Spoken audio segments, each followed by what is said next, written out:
한국은 어느 나라보다 코로나19 방역을 잘 해왔습니다. 포항은 그중에서 더욱 잘했는데 세계가 다 이런 상황이고 또 한국 전체가 어려운 상황에서 장사는 없는 것 같습니다. 한국은 잘해서 K방역이라는 말까지 생길 정도였습니다. 그러나 모든 일에는 명암이 있는 법입니다. 그림자가 있습니다. K방역 성공 이면의 그림자, 경제적 주름은 아닙니다. 좁게 보면 방역과 경제는 서로 대립하는 가치 같지만 멀리 보면 함께 가는 것입니다. 세계적으로도 방역을 잘한 나라들이 경제적 타격도 최소화하는 것이 관찰됩니다.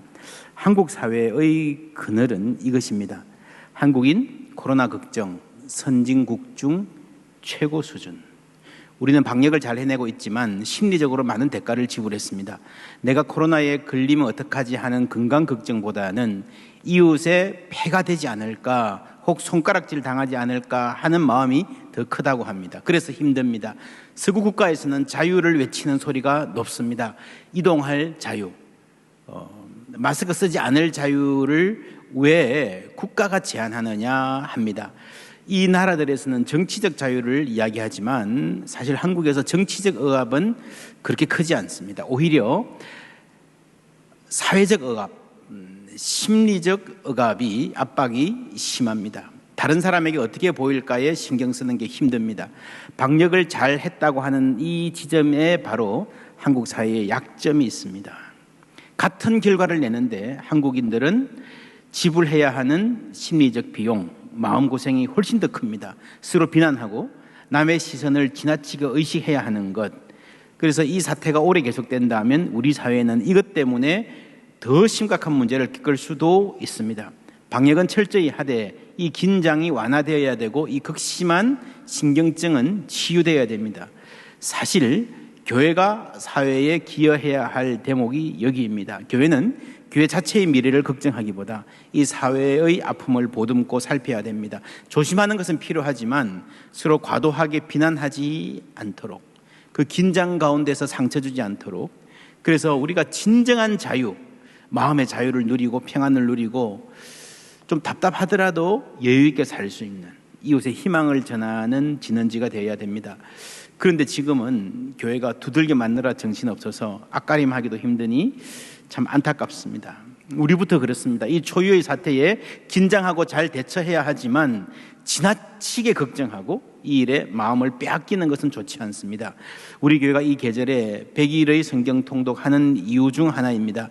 코로나 소식도 신경 써야 되고 나라 돌아가는 것도 중요하지만 더 중요한 것은 하나님 나라, 하나님 말씀, 하나님 나라의 복된 소식인 줄 믿습니다. 이 기사에서 또 주목할 부분이 있습니다. 퓨 리서치 센터가 조사했다는 겁니다. 여러분, 세계적인 여론조사 기관입니다. 퓨라는 말, 퓨가 뭔지 아십니까?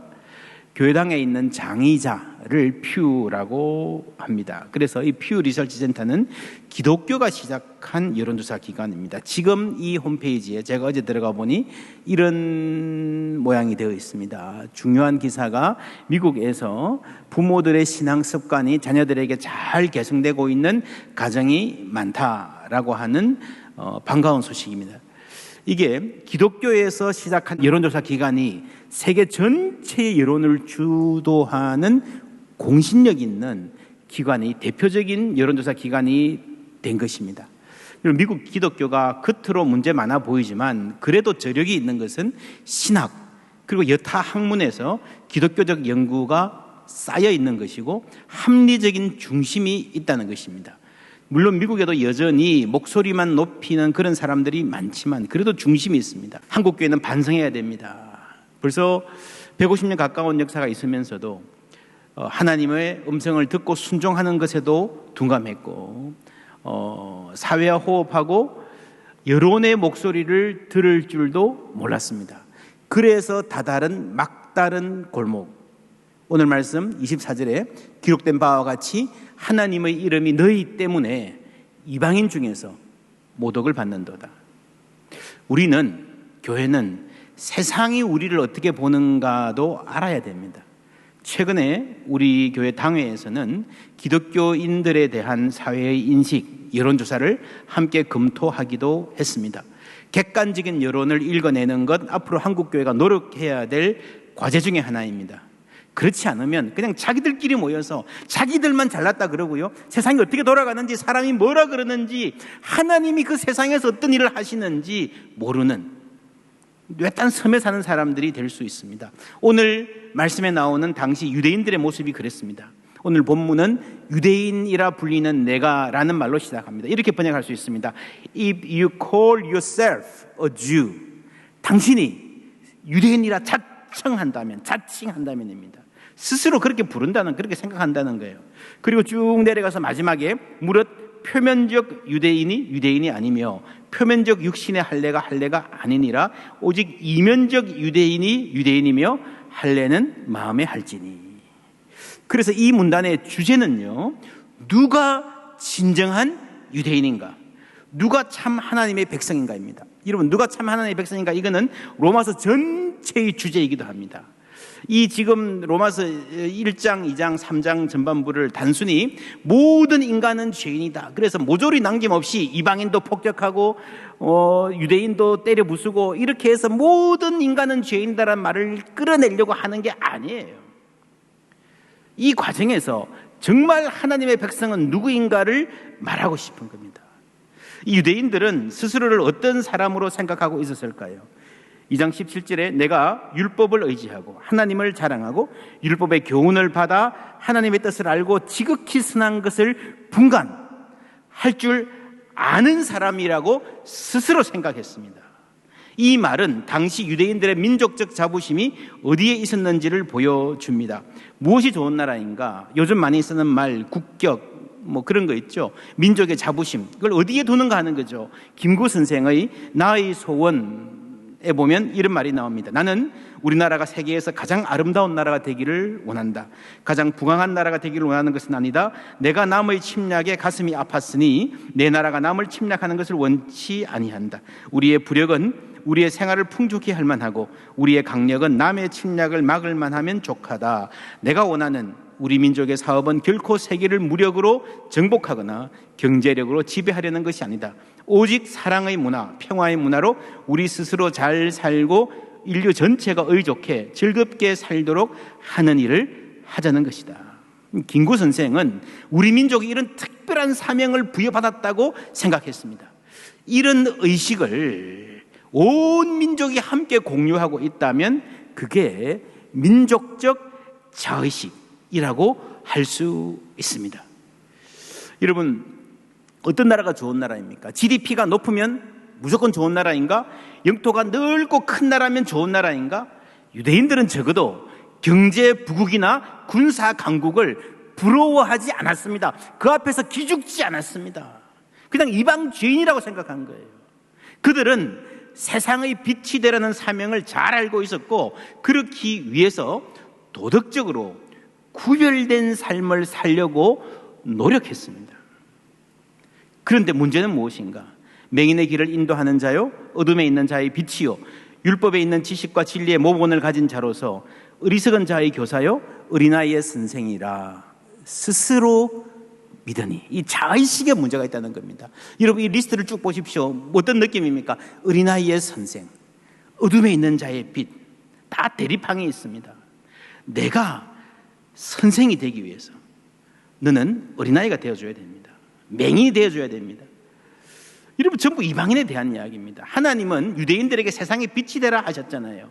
세상의 빛이라는 말은 세상을 위한 빛이라는 말입니다. 왜 세상을 위합니까? 그냥 세상에 있는 빛이 아니라 세상을 위한 빛이라는 거예요. 하나님이 세상을 이처럼 사랑하사, 하나님이 사랑하셨잖아요. 그래서 예수님을 보내셨잖아요. 여러분, 유대인들을 택하신 것도 세상을 사랑하셔서 그 사랑을 전하기 위한 통로로 택하신 거예요. 최종적인 목표가 아니에요. 이것을 이 사람들이 착각했습니다. 하나님 우리를 특별히 사랑하신다, 거기서 머물러 버렸어요. 우리가 구약의 7문장 할 때 분명히 확인했습니다. 그들은 이 사명을 자기 자부심의 근거로 삼아 버렸습니다. 내가 교사가 되기 위해서 너는 어리석은 자가 되어야 되고, 내가 현명하다는 걸 보여주기 위해서 다른 사람들은 어리석은 사람이 되어야 돼요. 내가 애국자가 되기 위해서 다른 사람들은 나라 망치는 놈들이 돼야 돼요. 내가 빛나기 위해서 다른 사람들은 눌려야 돼요. 유대인들의 문제는 여기에 있습니다. 과도한 자부심이 자만심이 되고 목적을 잃어버렸어요. 여러분, 유대인들은 도덕적으로 수준 높은 삶을 살았습니다.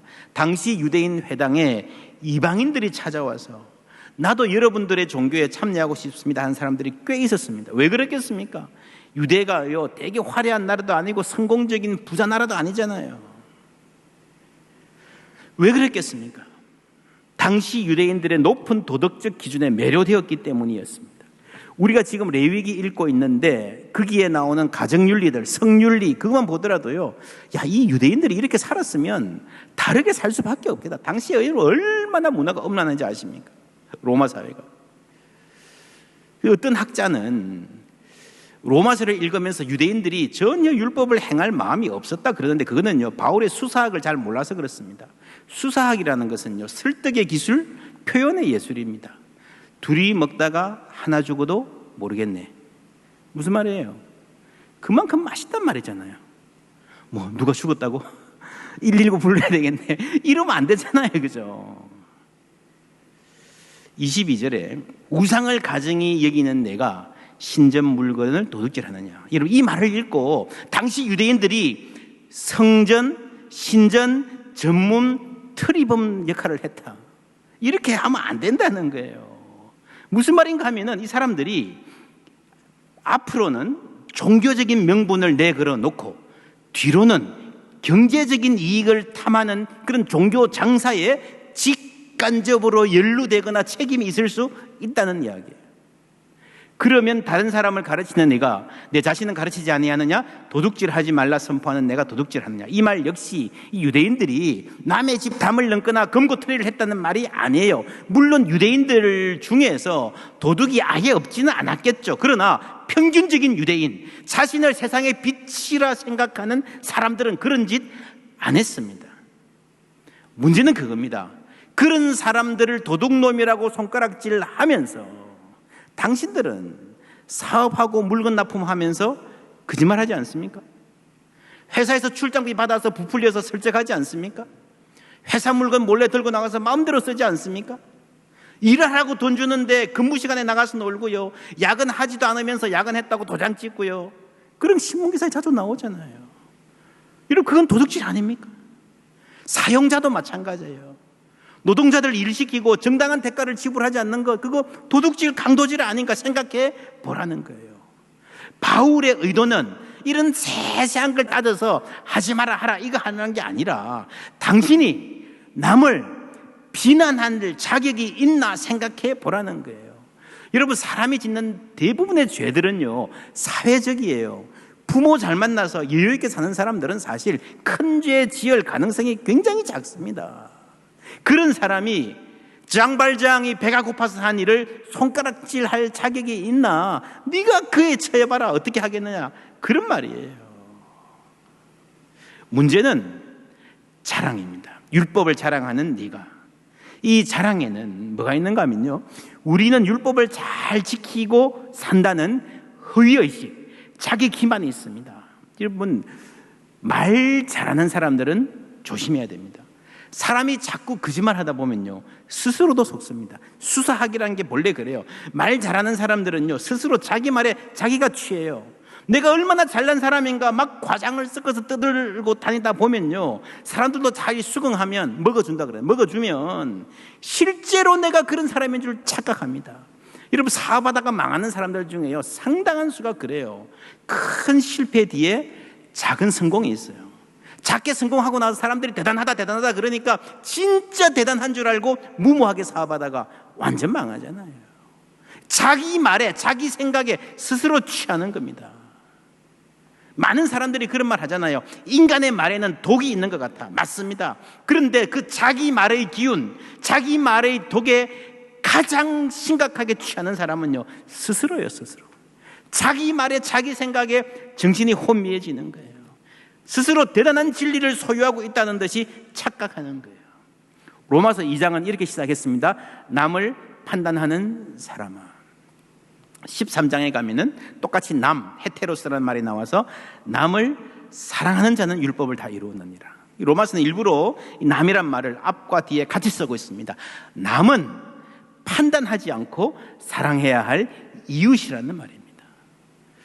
여러분, 우리가 어떻게 세상에 빛이 됩니까? 내가 잘나서, 내가 탁월해서 그걸로 빛이 되는 게 아니에요. 여러분, 세상 사람들은요, 그냥 잘난 사람 좋아하지 않아요. 저 사람은 달리 흠잡을 데는 없는 것 같은데 가까이 가면 숨 막혀. 남의 잘못 지적하기에 바쁜 사람, 말 안 해도 눈빛에 싸늘한 경멸이 담긴 그런 사람, 자기 옷에는 먼지 하나 안 묻었지만 먼지보다 더 더럽고 추악한 타인 경멸이라는 벌레가 스물스물 기어다니는 사람, 자랑이 꽉 차가지고요, 사랑이 들어갈 틈이 없는 사람입니다. 바울은 이 유대인의 자랑과 타인 경멸의 유력한 무기 할례를 말합니다. 내가 율법을 행하면 할례가 유익하나 만일 율법을 범하면 내 할례는 무할례가 되느니라. 할례 자체가 중요하지 않다는 거죠. 행함이 중요하죠. 무릇 표면적 유대인이 유대인이 아니요 표면적 육신의 할례가 아니니라. 오직 이면적 유대인이 유대인이며 할례는 어디에요? 마음에 할지니 영에 있고 율법 조문 그 문자에 있지 않다는 거죠. 그리고 마지막 결론, 그 칭찬이 사람에게서가 아니고 누구에게서? 다만 하나님에게서니라. 하나님이 유대인이라고 인정해줘야 그게 진짜 참 하나님의 백성이라는 거죠. 여러분, 할례는 하나님과의 언약의 표징, 사랑의 표징입니다. 그런데 이것조차 자신을 자랑하고 타인을 경멸하는 무기로 삼았다는 거죠. 할례에 대해서는 기회가 되면 소상히 말씀드리겠습니다만은, 결론을 말하면 바울 서신 전체를 통틀어서 할례에 대한 결론은 이겁니다. 그리스도 예수 안에서는 할례나 무할례나 효력이 없대. 뭐가 중요해요? 사랑으로서 역사하는 믿음. 그것만이 중요하다는 거죠. 사랑으로 역사하는 믿음. 여러분, 중요한 것은요, 사랑입니다. 사랑이 없으면 아무것도 아닙니다. 그런데 그 사랑이 어떻게 가능합니까? 믿음이라는 거예요. 믿음. 사랑으로서 역사하는 믿음이란 말은 우리 안에 믿음이 들어오면, 그 믿음이 우리 안에서 일하기 시작하면 그 결과는 반드시 사랑으로 드러난다는 겁니다. 여러분, 믿음은 눈에 안 보입니다. 그러나 믿음이 우리 안에 들어와서 일한 그 결과는 눈에 보여요. 그게 뭡니까? 그게 사랑이라는 거예요. 할례를 자랑하지 말고 정말 자랑하고 싶으면 믿음을 받고 믿음 안에서 사랑하며 살아라는 거죠. 그래서 여러분, 자랑에서 사랑으로 삶의 방향이 바뀌는 것이 복음이에요. 내가 나를 내세우고 내가 인정받고 나를 자랑하는 것이 삶의 목표이던 사람이 사랑하기 위해 사는 사람으로 바뀌면요, 그때부터 변화가 생깁니다. 자유가 생기고 평안이 생겨요. 여러분, 자랑하면서 살아보셨나요? 자랑해봐요. 얼마나 힘들어요. 직장에서 나는 20년 동안 한 번도 지각 안 했어. 근데 그 다음날 힘든 일이 생겨서 어떻게 해요? 죽으라고 가야 되잖아요. 나는 10년 동안 한 번도 새벽기도 안 빠졌어. 자랑했는데 그 다음 주에 허리가 아파요. 어떻게 해요? 자랑했으니 기를 쓰고 오죠. 좋아요. 칭찬받을 만해요. 그러나 여러분, 그 자랑에는요, 그런 삶에는요, 기쁨이 없고 자유가 없고 평안이 없어요. 그렇잖아요. 나는 이렇게 힘들게 왔는데 저것은 아프지도 않으면서 안 와. 그러면 멸시하죠. 판단하죠. 여러분, 그렇게 교만으로 똘똘 뭉친 인간 미는 눈곱만큼도 없는 사람이 되는 거예요. 그래서 하나님의 이름이 너희 때문에 이방인 중에서 모독을 받는도다. 사람들이 싫어 고개를 돌리는 사람이 되어 버린다는 말입니다. 여러분, 이 말씀은 지금 한국교회 주시는 말씀인 것 같습니다. 지금 이 사회에서 교회의 위상이 어떻게 되었습니까? 어제 오늘 일이 아닙니다. 코로나19 때문에 드러났지만 오랫동안 진행되어 오던 일입니다. 지난해 우리 교단 총회가 끝나고 나서 그날 저녁 뉴스에, 그 다음날 신문에 보도되던 교회의 모습 기억하십니까? 목회적 대물림과 관련된 결정. 우리끼리는 성총회다, 거룩한 총회다 그러고요. 결정 잘했다 그러고 했는데요. 사회에서 어떤 반응을 보였는지 여러분 기억하실 겁니다. 그때 참석했던 분들도 대부분 깜짝 놀랐어요. 깜짝 놀랐어요. 여러분, 진보적인 언론과 보수적인 언론을 막론하고 한 주제에 모든 언론들이 이렇게 입을 모아 비판하는 일은 한국 사회에서 드문 일입니다. 여러분, 혹 우리가 세상에서 손가락질 당한다 하더라도 그것이 선을 행하다가 의로운 일로 핍박받는 일이면 괜찮습니다. 감사한 일입니다. 여론이 절대적인 건 아니에요. 그런데 그 질문에 대답할 수 없다면요, 우리는 근본부터 다시 생각해야 됩니다. 9월 21일에 우리 교단총회가 비대면으로 열립니다. 하나님의 이름이 너희 때문에 이방인 중에서 모독을 받는도다 하는 일이 다시 일어나지 않도록 기도해 주시기를 부탁드립니다. 한국교회에 희망이 있을까 질문하게 됩니다. 여러분, 하나님의 이름이 너희들 때문에 모독당한다, 이 말씀은요, 이사야 52장, 에스겔 36장 이 두 군데서 함께 가져와서 인용하는 글입니다. 이사야 52장에 보면 5절에서 여호와께서 말씀하시되 그들을 관할하는 자들이 떠들며 내 이름을 항상 종일토록 더럽히도다. 바벨론 이야기입니다. 6절, 그러므로 내 백성은 내 이름을 알리라. 그러므로 그날에는 그들이 이 말을 하는 자가 나인 줄 알리라. 내가 여기 있나이다. 7절에 이런 말씀이 나옵니다. 좋은 소식을 전하며 평화를 공포하며 복된 좋은 소식을 가져오며 구원을 공포하며 시온을 향하여 이르기를 내 하나님이 통치하신다 하는 자의 산을 넘는 발이 어찌 그리 아름다운가. 여러분, 놀랍지 않습니까? 5절에서 하나님의 이름이 더럽혀졌다라는 이야기를 하면요, 야, 너희들 때문에 너희들 저리 가, 이제 꼴도 보기 싫어, 너희들은 소망이 없어 할 것 같은데, 여기서 이 자리에서 구약 성경에서 가장 아름답고 가장 강력한 소망의 복음이 선포되는 거예요. 놀랍지 않습니까? 에스겔 36장 20절, 그들이 이른바 그 여러 나라에서 내 거룩한 이름이 그들로 말미암아 더러워졌나니 그러나 이스라엘 족속이 들어간 그 여러 나라에서 더럽힌 내 거룩한 이름을 내가 아꼈노라.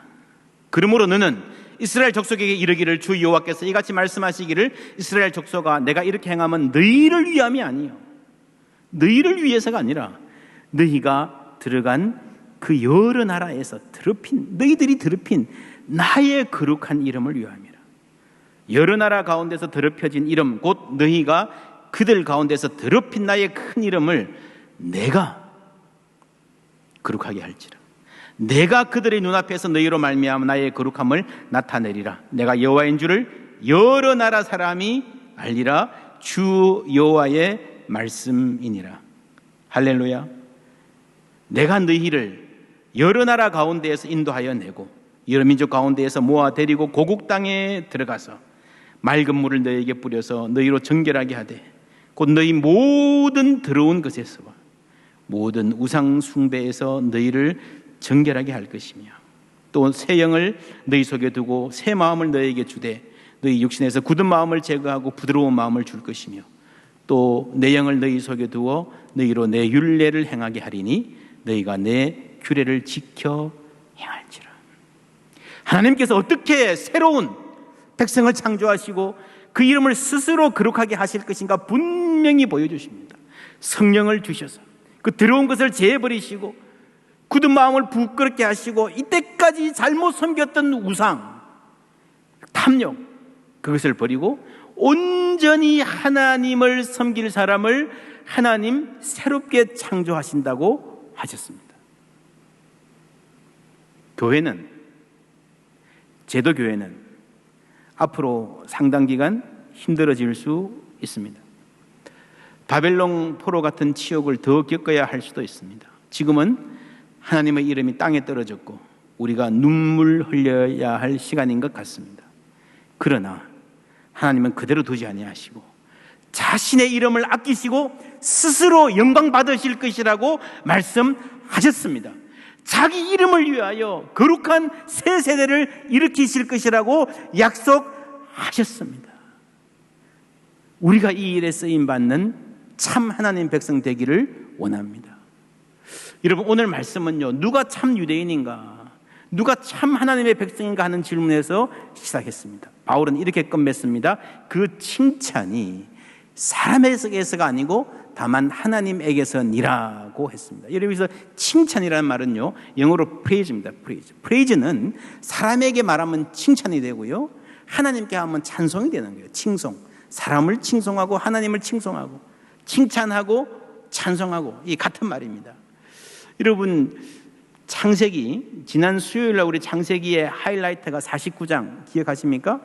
야곱이 죽으면서, 죽기 전에 12지파 축복한 이야기, 그 핵심이 유다야 너는 내 형제의 뭐가?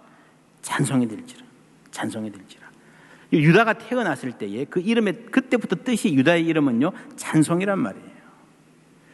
이 말은 유대인들, 이 유다의 자손들이 사람들에게 칭송을 받고 그 자손들 때문에 사람들이 하나님을 찬송하게 될 것이라는 축복이었습니다. 여러분, 유다 지파 다윗이 역사의 전면에 등장했을 때에 사람들의 반응을 생각해 보십시오. 골리앗이라는 그 거구 앞에서 이스라엘 전체가 얼어붙어서 바들바들 떨고 있을 때에, 왕조차 속수무책인 그 시간에 여러분, 다윗이 나와가지고요, 민족을 위기에서 구했잖아요. 그리고 긴 광야 생활을 신실하게 잘 버텨내고 마침내 이스라엘 왕이 되었을 때에, 그리고 그 이전에는 이 나라가 늘 외적의 침입에 시달리는, 여기서 터지고 저기서 두들겨 맞고요, 보따리 사서 피난 가기 바쁜 나라였는데 그 주위 모든 나라들을 다 제압하고 중심에 우뚝 섰을 때에, 그리고 그 왕이 인자와 자비로 선한 정치를 펼쳤을 때에 사람들은 다윗을 칭송하고 다윗에게 희망을 발견했습니다. 뿐만 아니라 유다야 너는 내 형제의 칭찬, 찬송이 될지라. 유다 자손 다윗 때문에 사람들이 하나님을 찬송했습니다. 이 예언의 축복의 말씀은 유대인들의 자부심의 핵심이었습니다. 바울은 그 유대인의 자부심을 되새기는 것입니다. 그 칭찬이 사람에게서가 아니고 다만 하나님에게서니라. 너희들이 핏줄 자랑하고 너희들 지금 현재 상태 아무리 잘났다 해봐야 그거 소용없어. 하나님이 인정하시고 하나님이 칭찬하셔야 되는 줄 믿습니다. 하나님의 기준으로 우리는 자신을 돌아보아야 돼요. 그리고 하나님이 우리를 칭찬하신다면 우리는 하나님의 찬송이 될 것입니다. 이게 유다 자손에게 약속하신 축복입니다. 사람들이 우리 때문에 하나님을 찬송하게 되는, 저 사람들을 보니 하나님이 정말 훌륭하시다, 위대하시다, 선하시다 하는 그런 존재가 될 것이라는 말입니다. 바로 이 사명이 오늘 우리에게 주어졌습니다. 에베소서 1장 12절 말씀, 이는 우리가 그리스도 안에서 전부터 바라던 그의 영광에 뭐가요? 찬송이 되게 하려 하십니다. 찬송이 되게 하려 하십니다. 창세기 49장에서 나왔던 그 유대인의 쭉 이어지던 자부심이 이제는 우리까지 온 거예요. 전부터 바라던 그 영광. 여러분, 다윗이 하나님께 찬송이 되는 삶을 살았지만 그는 예고편일 뿐이었습니다. 본편은 그리스도예요. 여러분, 지금 세계에 얼마나 많은 사람들이 그리스도를 찬송합니까? 그리스도 때문에 하나님 아버지를 찬송합니까? 하나님의 영광의 찬송이 되신 분이 그리스도입니다. 더 놀라운 것은 그리스도 안에 있는 우리도 그리스도처럼 영광의 찬송으로 삼으셨다는 겁니다. 우리가 이 사명 받들기를 원합니다. 사람들이 우리 때문에 하나님을 찬양하게 될 날, 우리가 함께 바라보며 성령의 능력에 의지하여 정결하게 서는 교회, 성도들 되기를 바랍니다. 주님께서 함께 하실 줄 믿습니다. 다윗도 말했습니다. 내 영혼을 소생시키시고 자기 이름을 위하여. 뭘 위하여요? 자기 이름을 위하여 나를 의의 길로 인도하시는도다 했습니다. 여러분, 하나님의 이름은요, 하나님 스스로 아끼실 것입니다. 스스로 높이실 것입니다. 우리가 그 일에 쓰임받는 정결한 새로운 세대 되기를 원합니다. 여러분, 우리에게는 소망이 없습니다. 우리에게는 힘이 없습니다. 엎드러져 있습니다. 지금 다윗도 그랬습니다. 그래서 한 말이 내 영혼을 소생시키시고, 할렐루야. 소생이란 말이 무슨 말이에요? 죽은 거나 마찬가지라는 말이에요. 꼼짝할 수 없는 힘없는 상태라는 거예요. 그런데 하나님이 내 영혼을 소생시키시고, 주께서 우리의 영혼을 소생시키시고 우리의 발을 의의 길로 인도하셔서 하나님 이름 높이는 참 백성 삼아주시기를 간절히 소원합니다.